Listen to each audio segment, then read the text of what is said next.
আল্লাহ শব্দের লাম পড়ার নিয়ম। এই যে আল্লাহ শব্দটি রয়েছে, এই লাম পড়ার দুইটি নিয়ম রয়েছে। যে ব্যক্তি আজকের এই ভিডিওটি প্লে করেছেন, আপনার কাছে অনুরোধ করে বলবো ভিডিওটা শেষ না করে যাবেন না, কারণ দুটি গুরুত্বপূর্ণ নিয়ম। আল্লাহ শব্দটা বলতেও যদি আপনার ভুল হয়, তাহলে এর মতো কপাল পোড়া মুসলমান আমার মনে হয় পৃথিবীতে আর কেউ নাই। তাই অবশ্যই আমি আপনাদেরকে রিকোয়েস্ট করে বলবো আজকের ভিডিওটা সম্পূর্ণ দেখবেন। এই আল্লাহর লাম পড়ার যে দুটি নিয়ম রয়েছে, আমি সুন্দরভাবে আপনাদেরকে প্র্যাকটিক্যালি শেখানোর চেষ্টা করব এবং পবিত্র কোরআনুল কারীম থেকে বেশ কিছু শব্দ সুন্দরভাবে আপনাদেরকে শিখিয়ে দেবো ইনশাআল্লাহ। আল্লাহ শব্দের লাম কখন মোটা কখনো পাতলা করে পড়তে হয়। আল্লাহ শব্দের লাম কখনো কি করতে হয়? মোটা করতে হয়, আবার কখনো পাতলা করতে হয়। আল্লাহ শব্দের ডানে জবর অথবা পেশ হলে আল্লাহর শব্দের লামকে মোটা করে পড়তে হয়। কি বলছে এখানে?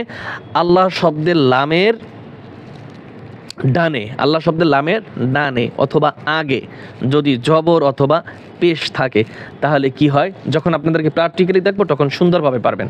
ঠিক আছে, এখন মুখস্থ করেন। আল্লাহ শব্দের আগে, লামের আগে যখন জবর অথবা পেশ হয় তখন কি হয়? মোটা হয়। যেমন এই যে এই লামটা কি? এই যে ডাবল লাম, এই যে দেখেন, এই যে আল্লাহ, এই যে এর পাশাপাশি দুইটা লাম, এটা কি বলে? আল্লাহর লাম। এই আল্লাহর লামের আগে যখন জবর অথবা পেশ হবে, এখানে কি হয়েছে? জবর হয়েছে। এখানে কি হয়েছে? জবর। এই যে এটা কি? আলিফের উপরে কি? জবর। তো এখন কি হবে? এখানে মোটা হবে। আবার যদি পেশ থাকতো তাহলে কি হইতো? মোটা হইতো। যেমন আল্লাহু।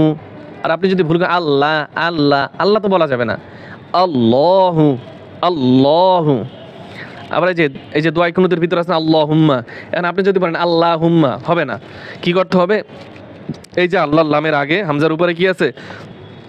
জবর আছে, এখানে মোটা করতে হবে। আল্লাহুম্মা, আল্লাহ, ল ল, লা হবে না, ল হবে। আল্লাহুম্মা নাকাতাল্লাহি, নাকাতাল্লাহি।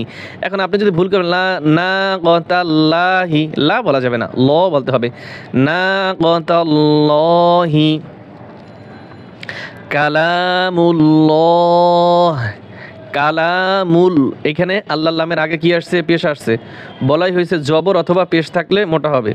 তো এখানে কি আসছে? পেশ আসছে, তাহলে কি হবে? মোটা হবে। কালামুল্লাহ। আবার এখানে নূরুল্লাহ, এখানেও কি হচ্ছে? পেশ, মোটা হবে। নূরুল্লাহ। ইউরিদুল্লাহ, এখানেও কি আসছে? আল্লাহর লামের আগে পেশ আসছে, মোটা হবে। ইউরিদুল্লাহ, ইউরিদুল্লাহ। আবার এখানে আল্লাহ শব্দের ডানে জের হলে আল্লাহর শব্দর লামকে পাতলা করে পড়তে হয়। খুব সহজ। জবর অথবা পেশ থাকলে মোটা, আর শুধু জের থাকলে কি? পাতলা। যেমন আমরা যে পড়ি না আউযু বিল্লাহি মিনাশ শাইতানির রাজিম বিসমিল্লাহির রহমানির রহিম, এই দেখেন আউযু বিল্লা, হামজা জবর আ, আইন ও পেশ উ, আউযাল পেশ যু, আউযু, বা লাম জের বিল, লাম খারা জবর লা। এখন আপনি যদি আগের মতো পড়েন লাম খারা জবর ল, তাহলে কিন্তু ভুল। লাহানের জলি, এগুলো হচ্ছে লাহানের জলি, আপনার নামাজই বাতিল হয়ে যাবে। আউযু বিল্লাহ, কি হবে? লা। বিসমিল্লাহ, এখানে কি? বিসমিল্লাহ বলা যাবে না, বিসমিল্লাহ, বিসমিল্লাহ, ভুল করে ল বলা যাবে না। আজান দিয়েছে, ভিডিওটাও শেষ হয়ে গেছে, তাই ভিডিওটা সমাপ্ত করব। ফি দীনিল্লাহ, নিল্লাহ, এখানেও কিন্তু ল বলা যাবে না। ফি দীনিল্লাহ, আল্লাহর লামের আগে কি আসছে? জের আসছে, কি হবে? পাতলা হবে। ফি দীনিল্লাহ। তারপরে বিনিমাতিল্লাহ, বিনিমাতিল্লাহ, বিনিমাতিল্লাহ,